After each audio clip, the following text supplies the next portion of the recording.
Hello and welcome back to the On the Rest Way and to an edition of Rampage Out of 10. This week's show featured a huge battle royal with most of the tag teams in AEW competing for a chance to face the winners of MJF versus Adam Cole and FTR. One tag team wasn't in the battle royal, was the Kingdom, but Mike Bennett and Matt Taven were in action. We also saw two former women's champions face off, so let's get straight into things. And we started things off with a battle royal. 8 teams in the match. Cage and Big Bill were working as a team after the chemistry during the recent eliminated tournament. Most of the other teams were regulars on AEW TV, but it's interesting to see Ethan Page and Brothers A included. It came down to the Butcher and the Blade against Big Kill and Cage at the end. They paired off and started brawling. When the dust settled, Cage and Big Bill were the last men standing. When it comes to battle royals, there isn't much middle ground. They tend to be either great or burning.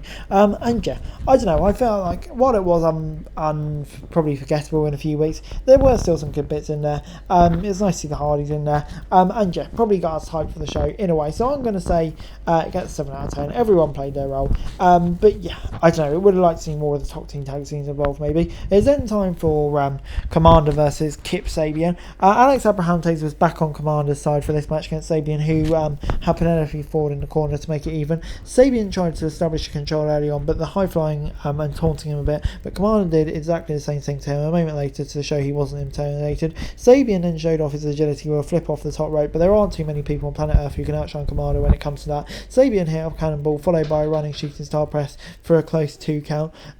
After the Mark Superstar hitting shooting star press from the top rope to score the win. And yeah, it was a fun match, a competitive one as well. Showed off similarities and differences between the two sides.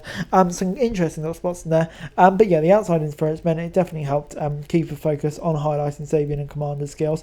But yeah, I'll give it 6 out of 10 from me. It wasn't bad at all. And yeah, 6 out of 10 from me.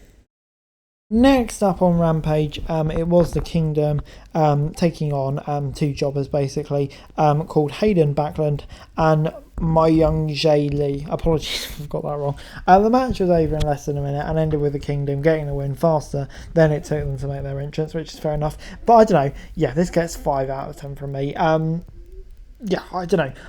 Like the Kingdom, they're never really on TV too much anyway, so yeah, kind of just felt pointless having this here.